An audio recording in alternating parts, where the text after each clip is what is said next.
Charles has openly expressed his views on architecture and urban planning. He fostered the advancement of new classical architecture and asserted that he cares deeply about issues such as the environment, architecture, inner city renewal, and the quality of life.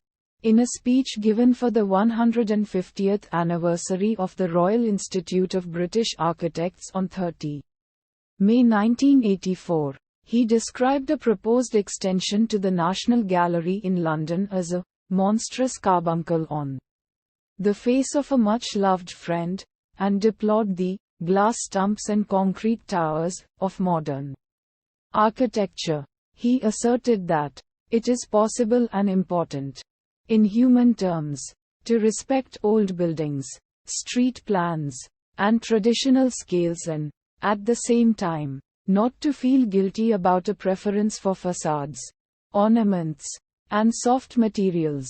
Charles called for local community involvement in architectural choices and asked, "Why has everything got to be vertical, straight, unbending, only at right angles, and functional?"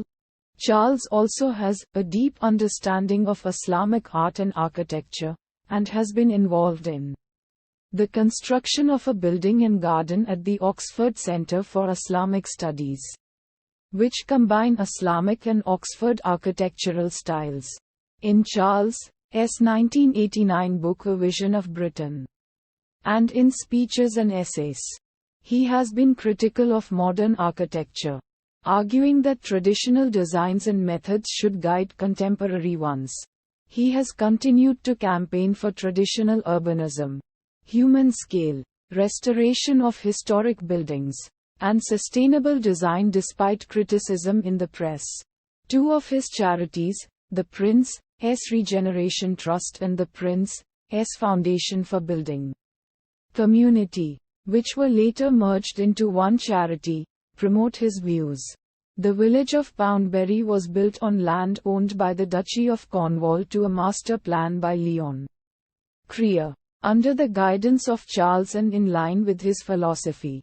Charles helped purchase Dumfries House and its complete collection of 18th-century furnishings in 2007, taking a £20 million loan from his charitable trust to contribute toward the £45 million cost the house and gardens remain property of the Prince's Foundation and serve as a museum and community and skills training centre. This led to the development of Knockroon, called the Scottish Poundbury, after lamenting in 1996 the unbridled destruction of many of Canada's historic urban cores. Charles offered his assistance to the Department of Canadian Heritage in creating a trust modelled on Britain's National Trust, a plan that was implemented with the passage of the federal budget in 2007.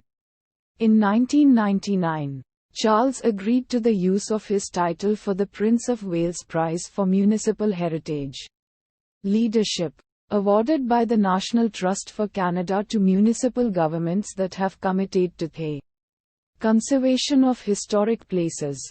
Whilst visiting the US and surveying the damage caused by Hurricane Katrina, Charles received the National Building Museum's Vincent Scully Prize in 2005 for his efforts in regard to architecture. He donated $25,000 of the prize money towards restoring storm-damaged communities. For his work as patron of new classical architecture, Charles was awarded the 2012 Dry House Architecture Prize from the University of Notre Dame.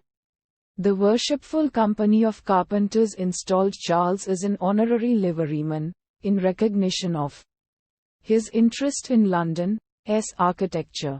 Charles has occasionally intervened in projects that employ architectural styles such as modernism and functionalism. In 2009, Charles wrote to the Qatari royal family, the financier of the redevelopment of the Chelsea Barracks site, labeling Lord Rogers' design for the site unsuitable. Rogers claimed that Charles had also intervened to block his designs for the Royal Opera House in Paternoster Square. CPC Group, the project developer, took a case against Qatari Daya to the High Court. After the suit was settled, the CPC Group apologized to Charles for any offense caused during the course of the proceedings.